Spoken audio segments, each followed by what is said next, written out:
Welcome back to another episode of Road to Ultimate Champion. We are reaching the end of our League 3 gameplay here, about to reach 4 if we do go free for free in this video, and there is no doubt about it because we have been on fire recently. You must admit it, right? That's why we have surpassed 100 subscribers. I'm convinced all of you guys are just in love with the gameplay, right? I understand it's just elite, right? No one's stopping us. 100% win rate every video, every season.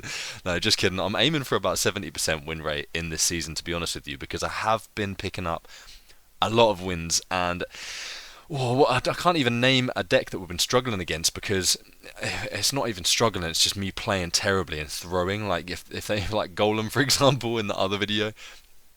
But yeah, goodness me, what a couple of days it's been. I just spent the last like 48 hours traveling all the way across the entire world just to come back to the English winter. I know, I'm a smart man, but you guys aren't even here for that, so no more life updates, straight into the gameplay. We're hitting with a good game because we're going to instigate some toxicity from him, or hopefully just make him mess up, make him play some bad cards. That is the goal. He's already tilted, and that's exactly what we wanted. We wanted that. We just wanted to get inside his head and win this game easily. When he lays a building, we're going to look for some lightning value here. Bomber and a cannon isn't enough, so we go with the boss bandit on the right hand side. We're going to pre-bar barrel to try and catch the skeletons. He doesn't. He is smarter than that, but the skeletons come down behind the cannon and it forces a defensive drill from him, which we do not mind, and we'll take it all day because that means we are going to be safe for one round. Yeah, he's pissed. So I told you. All it took was just a couple of emotes. People were just too tilted by words or pictures. Yeah, we're going to continue the toxicity and just work out how we're going to get through his defense. They're going to go with the pre-lightning actually, but yeah, he's smart. He knows the lightning positioning, but that's not going to help him in the future. We can bar barrel, we can minions, we can dark prince that. We managed to get the Evo snowball defense down with a bar barrel. Luckily, we were quick enough on the response there, and he thinks he's getting cocky, and we don't like that he was. Like, he was emo anyway, and we're not a big fan of that. There's a certain type of people that drop that emo, and you've got to be wary of them. So anyway, E-Wiz does come down, we hit the dash on the boss bandit, get everything back on our side of the tower, then we can get a defensive minions down as well. We do go with the lightning on the berserker and the cannon because he's trying hard to defend them, but in this situation it means that we are able to get both cards through onto the tower for a dash. Lovely job, absolutely lovely. Bar barrel is going to come down unnecessarily onto the bomber, but that means the Dark Prince is going to keep its shield. Boss Bandit's going to try and defend it with the Boss Bandit here, but as you can see, the Goblin does lock onto the tower, so that's a good tip if you're going to try and defend drills with a Bandit.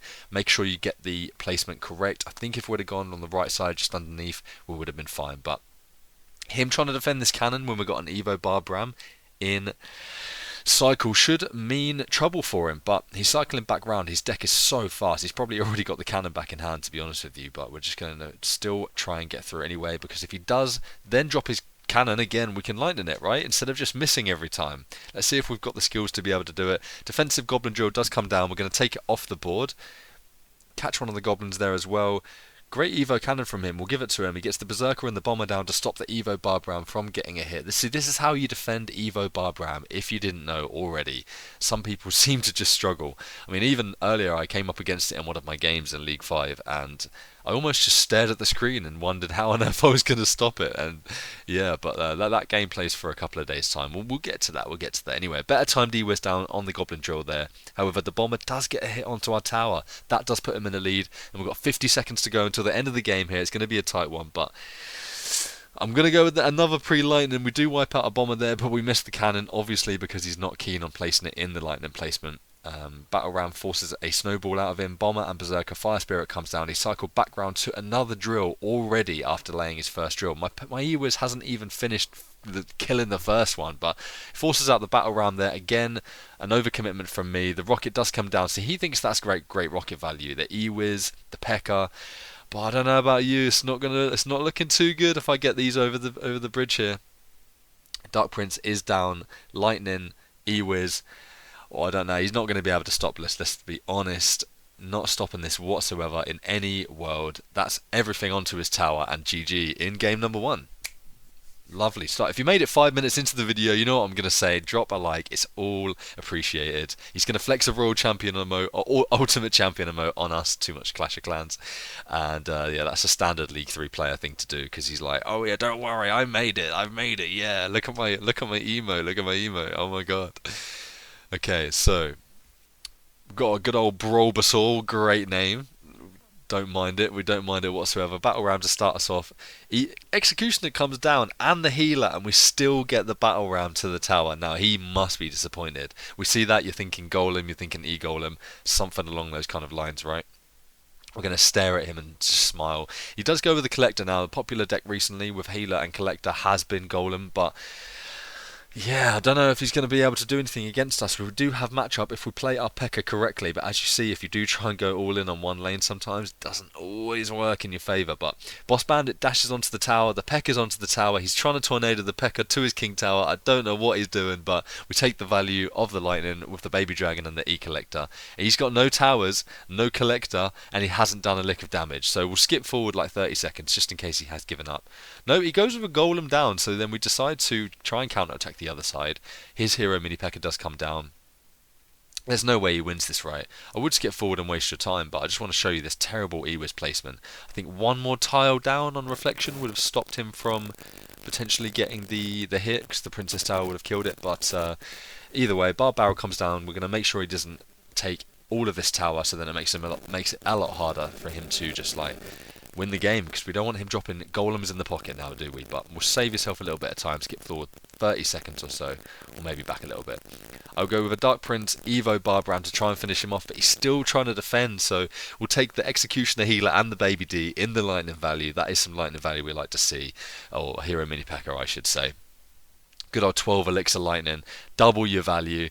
We are going to be smart and play the P.E.K.K.A in the right position this time. Hero Mini P.E.K.K.A goes down. We like to see that it is in front, that is good for us, but 30 seconds left. We're just staring at him and wondering, how is he going to take our tower? So we decide to pressure it and make sure that there's just no possible way of him winning, because if we keep the pressure up, then he can't lay anything to take my other tower.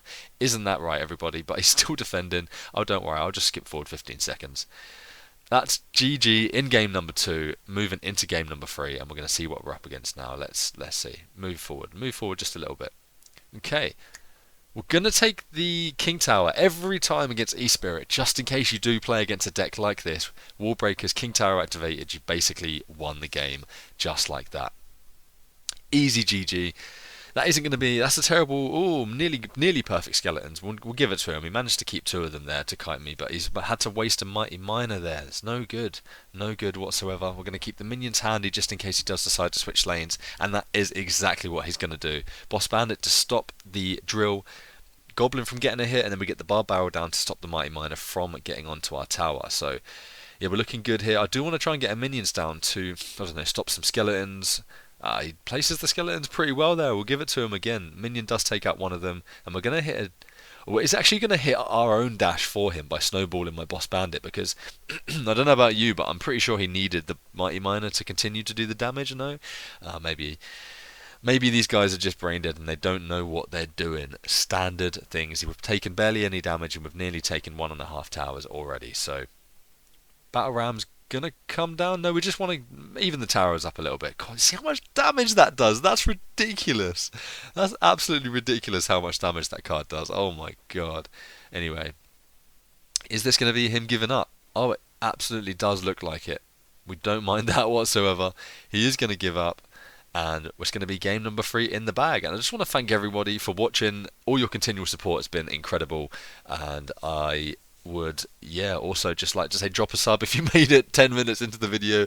Usually the guys who are watching to the end are already subs, so appreciate that, and I hope you all have a wonderful day. I will see you in the next video. Peace.